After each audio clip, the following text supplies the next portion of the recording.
সবাইকে আসসালামু আলাইকুম। কি অবস্থা সবাই কেমন আছেন? তো আজকে রেডি হয়ে যাচ্ছি হচ্ছে এয়ারপোর্টে। আমার ছোট ভাই আসতেছে ওকে পিক করার জন্য। সো লেটস গো, চলেন সবাই এয়ারপোর্ট থেকে ঘুরে আসি।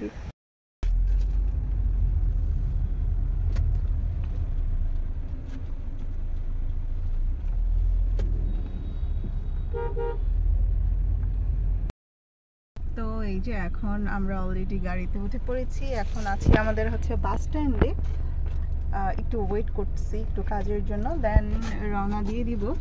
আমি প্রথমে হচ্ছে শ্বশুরবাড়ি থেকে হচ্ছে আমার নিজের এলাকায় আসলাম, মানে আমার বাবার বাড়ির এলাকায় আসলাম। দেন হচ্ছে এখান থেকে হচ্ছে এখন ঢাকা এয়ারপোর্টের উদ্দেশ্যে রওনা দিব। অবশেষে আমরা রওনা দিয়ে দিলাম। দিনটা কিন্তু অনেক সুন্দর একটা দিন ছিল, কিন্তু ভ্যাপসা একটা গরম ছিল, মেঘাচ্ছন্ন আকাশ ছিল মোটামুটি।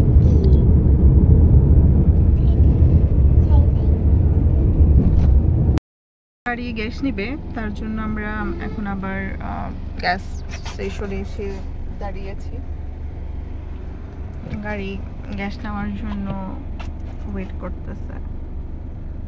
আস্তে আস্তে এই ভ্যাপসা গরমটা আসলে প্রচণ্ড গরমে হুট করে পরিণত হয়েছিল গাড়ির ভিতরে, তাই হচ্ছে বাইরের ওয়েদারটা বোঝা যাচ্ছিল না। গ্যাস নেওয়ার জন্য যখন বাইরে এসে দাঁড়ালাম তখন বুঝতেছি আরে এই সাংঘাতিক গরম পড়ছে।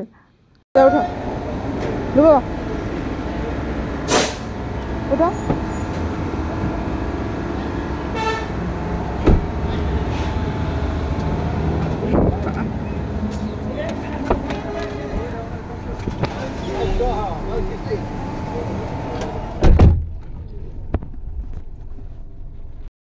উঠে বসে পড়লাম। অলরেডি আমাদের গ্যাস নেওয়া শেষ। প্রচণ্ড গরম, অ্যাকচুয়ালি অনেক গরম। এতক্ষণ মেঘাচ্ছন্ন আকাশ ছিল, কিন্তু এখন আলটিমেটলি আবার অনেক গরম পড়ে গিয়েছে। আমি আমার মেয়েই মূলত হচ্ছে এয়ারপোর্টে যাচ্ছিলাম আমার ভাইকে পিক করার জন্য। আমার মেয়ের অবস্থা হলো, প্রথম আধা ঘন্টা সে খুবই ভালো ছিল, কোনো বিরক্ত করেনি, সে খুব এক্সাইটেড ছিল। পরে ওর চেহারাটা জাস্ট দেখেন, ওর চেহারার অবস্থা জাস্ট 12টা বেজে গিয়েছে। ওর আরও ভালো লাগতেছে না, ও হেঁটে চলে যাবে। আম্মু চলো গাড়ি থেকে নেমে যাই। আম্মু কী দরকার যাওয়ার, আম্মু চলো নেমে যাই। এইসব কথা শুনে আমি তো মানে পুরো বিপদের উপর পড়েছি, যে এখন জানি কি জানি হয় না জানি, কান্না শুরু করে দেয়। তবুও অনেক কথা বলতে অবশেষে এয়ারপোর্ট যেয়ে পৌঁছালাম। ওইখানে যেও মানে গাড়ি থেকে যখন নামছে তখন জাস্ট ও নিঃশ্বাস, মানে খুব আনন্দের নিঃশ্বাস ফেলাইছে। আমার ভাইয়ের বাংলাদেশে ল্যান্ড করার কথা হচ্ছে 1টার দিকে, কিন্তু 12:50 বিমান ল্যান্ড করার প্রিপারেশন নিচ্ছিল। কিন্তু এই মুহূর্তেই দেখেন আকাশটা এতটা বেশি কালো হয়ে এসেছে, মানে একদম এত মানে মুষলধারে বৃষ্টি পড়বে এমন একটা অবস্থা। জাস্ট দেখেন আকাশটা, তো সত্যি একদম হুট করে অনেক বেশি বৃষ্টি, আর যে কারণে বিমানটা অনেক বেশি আকাশে ইচ্ছা করেই ঘুরপাক খাচ্ছিল, ল্যান্ড করতেছিল না। তো অবশেষে বিমান ল্যান্ড করেছে, এবং আমি যখন এখানে যে দাঁড়ালাম, ও মূলত টার্মিনাল 2 দিয়ে আসবে। তো টার্মিনাল 2 যে আমরা বাইরে অপেক্ষা করতেছি, তখন দেখতেছি যে অলরেডি অনেক মানে চীনের বিমান যে ল্যান্ড করেছে, তারা যারা ল্যান্ড করেছে ওরা আসতেছে। অনেকে জিজ্ঞেস করতেছে ভাই আপনি কোন দেশ থেকে আসছেন, বলেছে যে চীন। তখন আমি বুঝতে পেরেছি বিমান অলরেডি ল্যান্ড করে ফেলেছে। তো আমরা ওয়েট করতেছিলাম। এই যে আমার ভাই অলরেডি চলে এসেছে। এই যে আমার ছোট ভাই ল্যান্ড করলো মাত্র। আর তখন অনেক বৃষ্টি ছিল বলে বিমান ল্যান্ড করতে দেরি করছিল।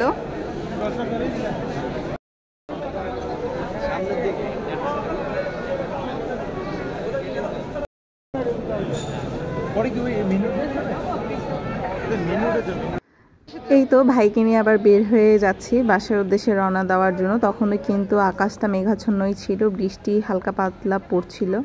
এমন না একদম বৃষ্টিটা থেমে গিয়েছিল, বৃষ্টি মানে সারা রাস্তায় হালকা পাতলা পড়েছে এরকম ছিল, মানে বৃষ্টিটা তখন একটু কমেছে। যাই হোক, আকাশটা তবুও অন্ধকার ছিল। তো আমরা হচ্ছে বেরিয়ে পড়লাম এয়ারপোর্ট থেকে বাসার উদ্দেশ্যে। আমরা হচ্ছে একটু পিছন দিক দিয়েই বের হয়েছি, একটু দরকার ছিল আমাদের ওইখানে কাজ টাজ কিছু সেরে, তারপর হচ্ছে আমরা এই দিক দিয়ে বের হয়েছি।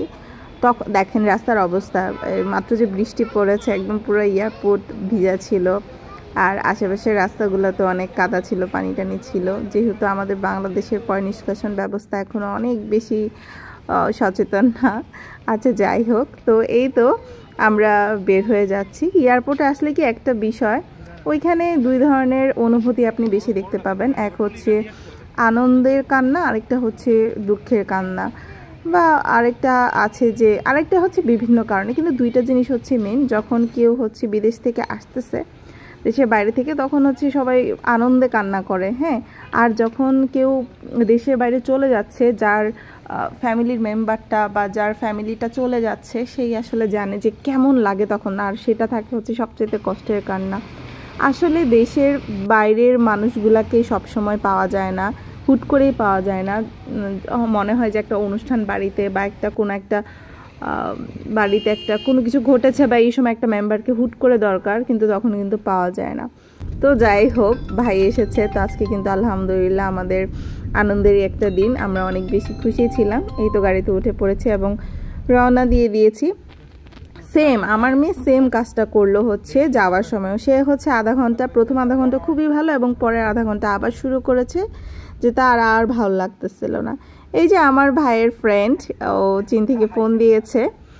সে হচ্ছে বলতেছিল যে কিভাবে ঠিকঠাক, মানে কিভাবে যেতে পারলে, ঠিকঠাকভাবে যেতে পেরেছো কিনা, এগুলোই আর কি জিজ্ঞেস করতেছিল। তো ওর সাথে রাস্তার মধ্যে কথা বলতেছিলাম আমরা সবাই। দেন হচ্ছে এই তো বাসায় চলে আসলাম।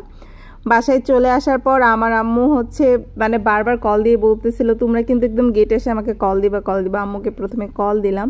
আম্মু সিঁড়ি থেকে হচ্ছে চিল্লা ডাকতেছিল যে আমার ছেলে কোথায়। মানে এত বেশি খুশি। স্বাভাবিক, একটা সন্তানকে মা কতদিন পরে দেখলে মায়ের মনটা যে কেমন করে সে একমাত্র মাই জানে। এই তো বাসায় চলে আসলাম। দেখা হবে আপনাদের সাথে নেক্সট ব্লগে। আজকে তাহলে বিদায় নিচ্ছি। আসসালামু আলাইকুম।